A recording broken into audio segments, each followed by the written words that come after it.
So what's good? Not I'm much. here with Wubson, a producer from Massachusetts. Correct? Yes, I live in Boston currently. Hi, y'all. Nice to meet you. Yeah, so this is DJ Nihilist here, interview Wubson. This is the first in what is going to be hopefully a long-lasting interview series. I'm really excited to have this guy here today. I've been seeing him around for the longest time. He's been killing it. And yeah, we're just here to talk some questions, talk the shit. So the first thing I got to ask, just listening to your music over the years, what is your relationship with Wow Wow Wubsy? Because I'm 23. I have a younger sister who's 6 years younger than me, and that's the only reason I know it. So I gotta ask.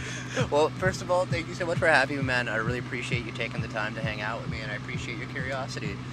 Stoked to be hanging out with y'all too. Thank you for listening. So the Wubsy tag came into be. So I guess I should tell you how I got my name first, and it kind of goes into that. Whenever I started DJing, me and my friends were just like kind of teaching each other caveman style. Like, we had no clue what the fuck we were doing. Mm-hmm. Like, literally, like, oh, guys, I think we should mix dubstep on the snare instead of the kick. Oh my god! And like, guys, I think drum and bass is faster than house music. Oh shit! Like just really basic level 1 shit. How long ago was this? When did you start getting into it? Oh man, this is my junior year of college. I'd say like 7 years ago is when I started DJing. Is that right? 29? Yeah, that sounds about right. Yeah. Like 7 or 8 years ago is when I just started dipping my toe in. And all four of us kind of had our own styles that we were into.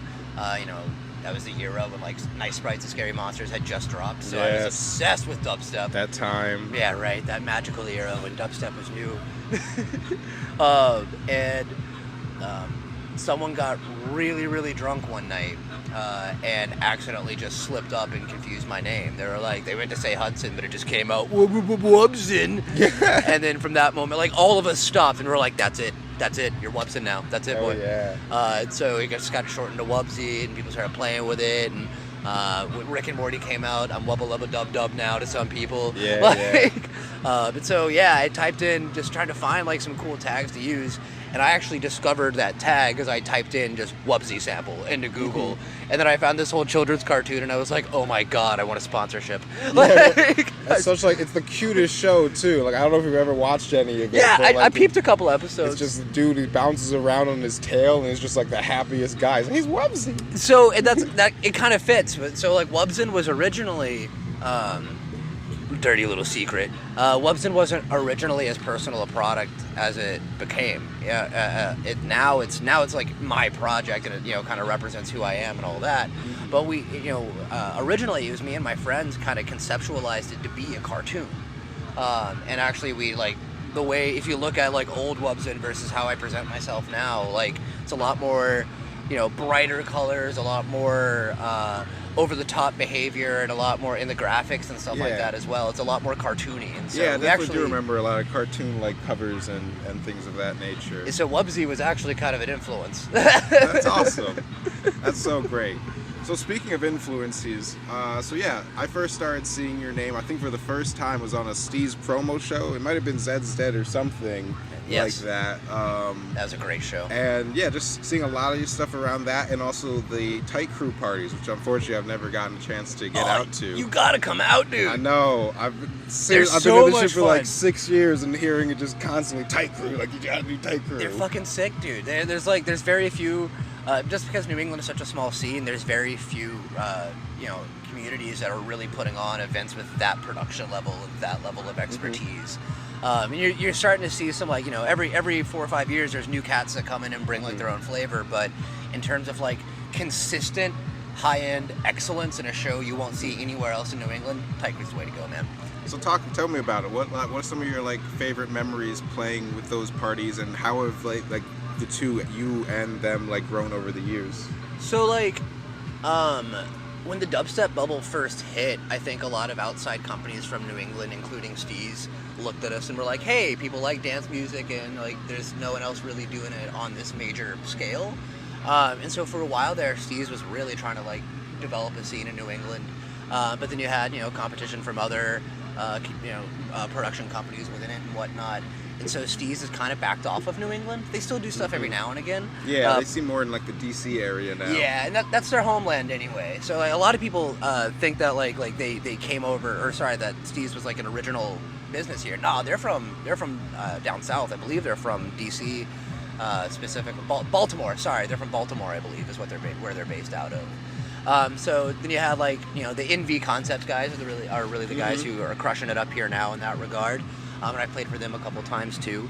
What I like about those shows is that like you need to have like really cool, amazing mainstream experiences like that. Like Ocean Club was rad when that was around, and like whenever dubstep shows come to the Palladium, it's always a magical experience. I actually went there for the first time for Ganja White Night a few months ago. Oh, like, that'd have been it's sick. Another place like I've been like trying to get to for years, and like finally when I did, it like paid off because like that was a beautiful venue. Just the way it's laid out and the sound was amazing. It feels like a classic rock venue. Like you could see like Zeppelin playing there or some shit, or like, and I feel like Hendrix did play the Palladium at one point. I could be making that up, but I know that some like dope, really cool historical names have stopped by there.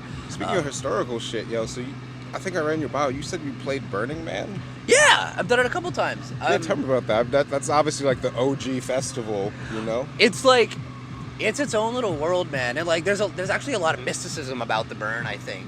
It's, you know what, man? You can find a gig at the Burn. I promise you. Anybody can play at the Burn, and that's what's so magical about it, really. It's not a festival in the sense of like, these people build a couple of stages and they sell tickets for you to see these acts and everything. It's actually like a better description is that it's a city that gets built. Like 70,000 people come in and bring their own thing. Some people bring stages and sound camps. Some people bring, some people bring like human body washes, like human car washes. Sorry. Some people bring massage tables. Some people bring miso soup. I remember there's one, like, literally, I was camped next to a miso soup camp at one point, and it was delicious. Drinks or whatever, like, you all just kind of bring your own weird thing, and you make this giant city together. Hell yeah, dude, it's crazy, because it's, like, it's so, like, I've heard people say the same thing, too, even on, like, a mainstream level. Like, you hear celebrities, like the dude, I don't know if you've seen that show, was it Big Mouth on Netflix? I checked that episode. I know that the creator was on like one of those night shows talking about like being at Burning Man. And it was just so surreal being like, someone of like that celebrity being like talking about this kind of like community. I've had, you can run into the celebrities that go to the Burn and everything. They're just as weird as the rest of us, and oftentimes they don't even want to be recognized as that celebrity. This is a true story that I'm about to tell you. And it is the only direct celebrity experience. One of two, real quick. So one, fucking Paul Oakenfold plays the Burn very regularly. And as a music history nerd, I have one question I've been dying to ask him forever. So like, it took him 5 tries to bring house music from Ibiza to London, right? And back in the day, that was all like, you had to build like a brick and mortar club, It wasn't like making a Facebook group and telling your friends about it and, making a flyer and that was it. He had to like find a location, get the security codes done, find a building that was up to par, build this shit from the ground up back in the day. And it took him 5 times to do it, 4 or 5 times. And I wanted to ask him what kept him going. So I went to one of the big sound stages and I told him that. I was like, hey, I really want to ask Paul this one question. Could I get 5 minutes with him? And they were like, you know what? Let's ask. And so come back here tomorrow at noon. We'll have an answer for you. I got a yes. I fucked it up. I was too busy wilding and partying that I totally forgot about my appointed meetup time with Paul Oakenfold. Right? It was completely my fault. But it was that accessible. If you're like pure of intent and you were like just the fact that this like God, this living piece of music history would have given me 5 minutes out of time. And I think of his time for that. That's I think crazy. That can only happen at the Burn. He just played Stonehenge. Yeah. Right? Like, that's crazy. He's insane. It's insane. He's actually living history. Yeah. Another one, this is more of a funny one. A woman who claimed not to be Katy Perry. Specifically, people in my camp were like, you look a lot like Katy Perry. She goes, I get that a lot. So she may or may not have been Katy Perry. Oh, God. Personally, I believe she was. But she was very nice. She was very, very sweet. We had a good time hanging out. Everyone's chilling. And then, I wasn't here for this part, but apparently she like saw that we had a big old slab of bacon. And she was like, hey, can someone spank me with that slab of bacon? And the entire camp is like, yes, we can, Miss Katy Perry, that's not Katy Perry. God. And so this Katy Perry that wasn't Katy Perry got spanked by Bacon in my camp. And that just, if it wasn't Katy Perry, cool, great. That's just an example of the weirdness that happens at the burn. It's pretty normal. But if that was Katy Perry, I think that's actually pretty rad and important. And after you get done giggling with it, that's like 5 minutes of total random weirdness that she could have with a complete normal-ass stranger. That's awesome, you know? Yeah. Like, to step out of her world of, like on top of the mountain and, like, want to come hang out and play with us for a little while. And, like, you gotta have the right circumstances and feel safe enough to do so and all that. Like, no, it's great. It's pretty fucking sick. It's good to see, too, that, you know, people can still be people at that level. Right. You know, go out and just enjoy the human experience. I hear Dip and Skrill are very, very nice at the burn. They're very nice boys. They don't introduce themselves, you know, hi, I'm Wes. Hi, I'm Sonny type thing. Yeah. I hear everyone's very, very cool and very laid back. So, yeah.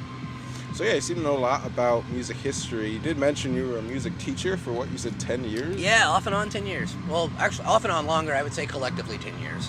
I taught at the School of Rock in Watertown, Massachusetts whenever I was in high school and college. I then worked residency at Awookening in Worcester, so I used like music to kind of help kids with therapy and stuff. Okay. And then I taught music at an after-school program in Boston, where I kind of designed my own curriculum for like kids from like 6 years old to 6th graders, and it was sick. There's a lot of I threw out the whole rule book because I was allowed to. My heart breaks for regular music teachers because Common Core is a joke, and like. I'm sorry, like kids would come to my music class. It was awful. The 6-year-olds loved music class. 6th graders hated music class. Why? Because music class to them was like, oh, here's a fucking recorder. Now go play some old white dude's music you've never heard about before, and there's no context for why you should give a fuck. It doesn't make any sense. It's silly.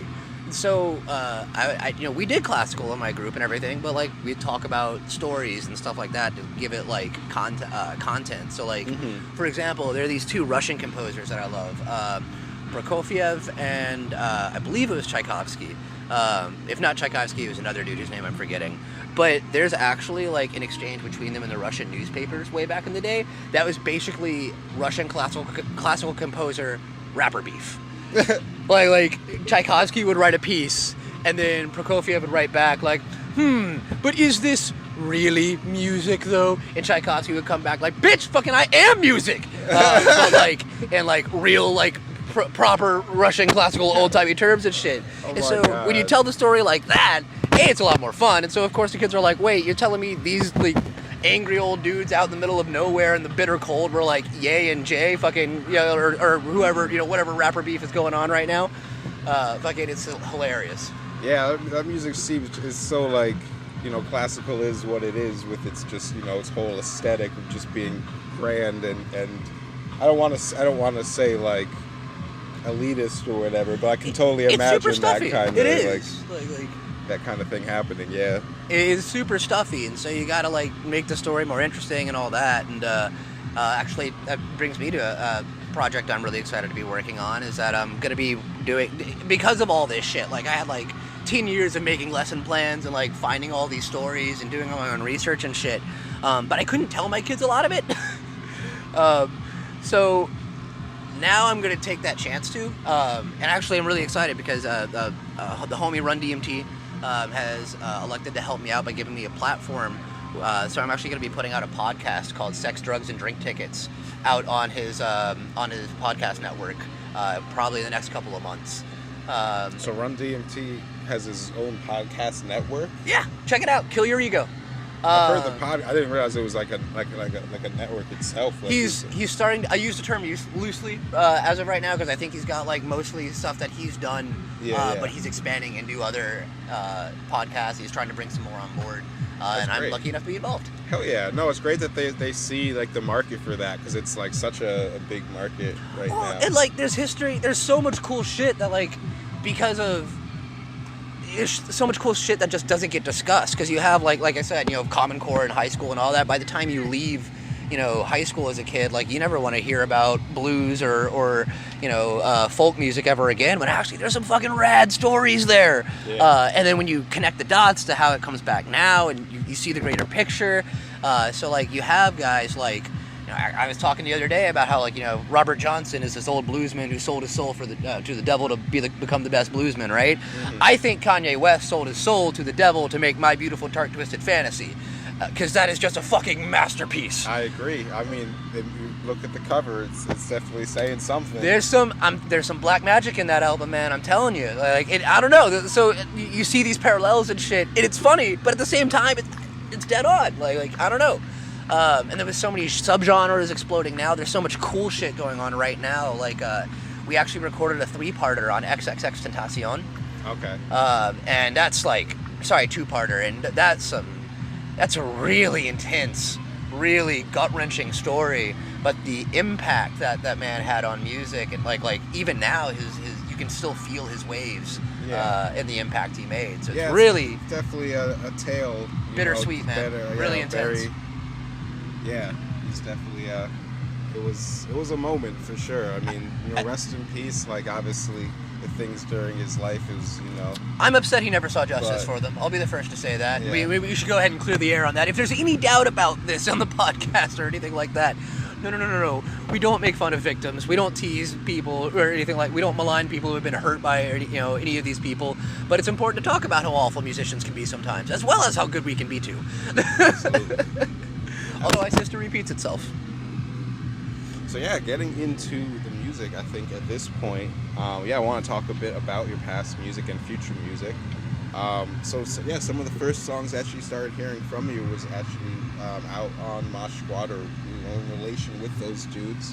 And I'm very grateful to actually know them these days. They're great people. Amazing human beings. I was talking to Austin Murmur himself, and he actually had this quote to say about you. He said, wherever he goes, he always brings the light. Oh. He can make anyone happy. He's like a natural therapist. So, Austin, how does buddy. that make you feel? Oh, Austin, big warm fuzzy, dude. If you were here right now, I'd give you the biggest hug and a kiss ever. I love you, dude.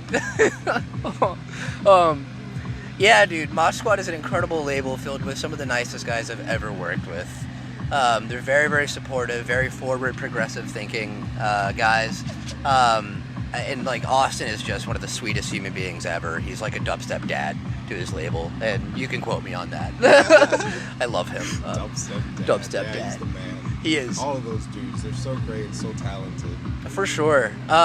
Again, Austin keeps telling me to make some more stuff for Mosh Squad, and I gotta. I just keep getting buried down in so many projects. These days is very heavy. Like, I've definitely seen the progression over the years. Thanks, man. Like, it's gotten to the point where it's just like very unique and definitely very, very heavy. I'm trying. I wanna, like, don't get me wrong, I love dubstep, but at the same time, like, and I would, I've even said this to friends of mine who produce some of the popular subgenres like rhythm or tear out or more melodic stuff these days and all that. I feel like there's a lot of trend following, and that's not a bad thing necessarily to an extent. Like it's there's a lot of you can derive a lot of different interpretations of a common idea. Like when future bass became popular and all that, and suddenly everyone started playing with big chords and all that. Yeah. I fucking love that shit. That's fucking dope. I love it. But after a point, it's like, all right, everyone's kind of experimented with it. Same thing with like bass house. Like those two genres, I feel like exploded and got oversaturated super quick. For sure.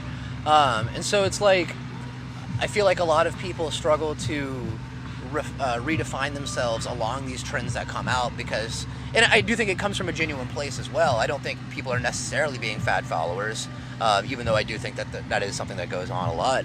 I think that it's genuinely like people just hearing something new and being excited about it and want to put their own hands on it, and that's great.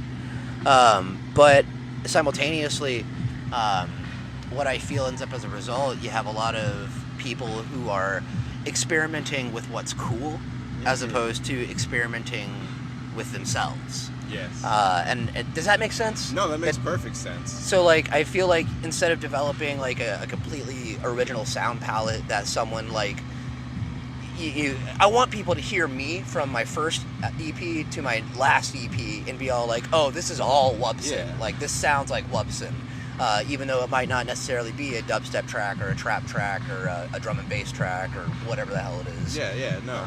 Those have always been my favorite artists. Have been people who have like super distinct sounds. They go through different genres, and they just, but like it's them just based on the music. And that's definitely what I try to do with my music, and it's what I definitely noticed with yours. And yeah, those are definitely what I love most about artistry. I feel that. But that actually brings me to my my last question, really. So your first, I think, official EP was "Eat the Living, Wake the Dead." Mm-hmm. That came out in what, 2017? Holy shit! Was that only 2 years ago? I don't know. That's what Google Play says. It may or may not be accurate. That's wild. But since then, you actually released like 3 more EPs, all of which are very different aesthetically.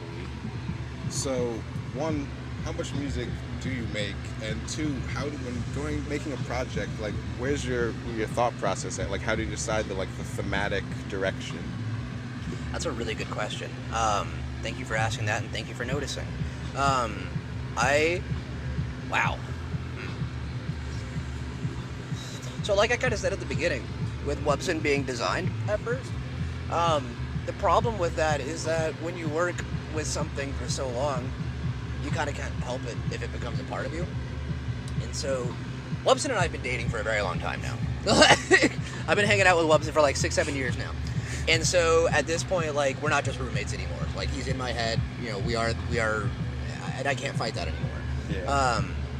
So with Eat the Living, Wake the Dead, that was my first, that's the reason why I got rid of, actually. I had a couple of EPs out before then. You can dig around for them and find them if you really want to. I apologize, they all sound like trash. But that was the first one that I was really like, nah, this is real Wubson level 1. Yeah. That was, I've always loved, like, really nerdy shit. So, like, Same. I'm a big fan of, like, horror movies and Dungeons and Dragons and, like, fantasy novels and like, RPG games and stuff like that. Oh, yeah. And so I want Wubson to feel like different episodes of an adventure. Like, Eat the Living, Wake the Dead is actually based off of all the southern spooky mythology that I grew up on in Louisiana. So, like, the Loup-Garou, right? That's track 2, I believe, is actually, like, our version of Slender Man down south. It's a Creole myth about, like, it's like a werewolf Slender Man hybrid that lives in the woods. And it's this, it was kind of a story told to children to, like, keep them from going out playing in the woods at night. So are you from down south originally? Yeah, I was born and raised in Louisiana, and then I Okay. moved up to Maine whenever I was 14, and then I moved down to Mass for college, and I've been Okay. kicking around since. So that was like my first like foray into mysticism and all that. And so then you had like Fish Gotta Swim, which is actually the story of a squid discovering book, discovering basically the Necronomicon in a pirate ship, Oh, shit. and then becoming Cthulhu. And taking on the world. That's a lot of thought. We were actually I had an animator I was working with, but the project fell through. We were gonna do like a short film for the whole thing of him like fighting the world and all that. It was a lot of fun. So like we have like elder gods in this universe. We have like creatures that go bump in the night. And then with Dark Star, that was my first like sci-fi angle. And you just re-released that recently? Yeah, there's some. I don't want to go too much into it because I don't want to focus too much on negativity. But the original label that it was a part of just didn't release it well. They just didn't do their part very well. And so I was very lucky to find a partner label to kind of help me re-release it and sort that shit out. So we just put that out again with a couple new songs on it. Nice. Yeah, I heard that dude. Kyle Goldstein? Yes. Is he here as well? Do you see him on the lineup? Yeah, he's playing today. I'm hoping to get him on a few tracks during my set tonight because I play a lot of our... We do have a new project together called 6 Feet Under. Whereas Wubson is going more into like a Dungeons and Dragons and Adventure Time kind of direction. And that's kind of the feel with that. 6 Feet Under is like brutal, mean, gnarly, aggressive... Like, this was... I'm channeling my inner Excision for this. Fuck yes, and like, just trying to make it weird and I don't want to speak too much about it without him around, honestly, because it's just as much his project as it is mine. But I would say, like, whereas Kyle's solo material is a bit more feelsy and a bit more lovey-dovey and a bit more cuddly, this is Kyle with teeth. This is Kyle with claws and fangs, and he's just like this bodying people. His lyricism is always incredible, but he's out for blood on these tracks. I'm excited. Yeah, that one track was super funny. Like, he's just the rap battle, like, it's fucking hilarious. That one, dude. Yeah, that's why we put that one out as Wubson and Kyle instead of 6 feet, because it's goofy and fun. Yeah. But yeah, that was we had a lot of fun. We wanted to piss everybody off, but kind of make fun of all of us at the same time. Okay, that's No I and Team is a really fun track, and we're coming out with a video for it too. We're not rushing it because it's got some animation and stuff, and we want it to be done right. But it's really goofy. Yeah. So yeah, we only have a couple minutes left before I think the camera turns off. So is there anything else you want to say to people out there, or maybe any of the people nice here at Spring Awookening Festival? Thank y'all so much for listening. Follow your boy on Twitter, Instagram, whatever social media dumb shit that you're into. But like, come hang out at a show. I apologize, I'm bad with meeting people, so I end up re-meeting people 2 or 3 times. But honestly, fucking move. Well, I feel even worse for the people that I've been playing for years, but I only get to see them once a year. Yeah, I'm like, I know you, I swear, I love you. But let's hang out. I if you appreciate my music, I appreciate you, and I definitely appreciate y'all being interested in what I do and taking the time to speak with me. Yeah, this has been great. This has been a great conversation. I'm really happy to finally get the chance to meet you, and I'm super hyped for your set. So yeah, Hudson, it's been great. It's an honor. Mutual, bro. Thank you, mon ami. All right, guys, thanks so much. Thank you. Fucking subscribe if you'd like, and follow this dude, fucking because like button. If it's not clear already, he's a beast. Spotify, SoundCloud, wherever you listen to music. Thank y'all so much.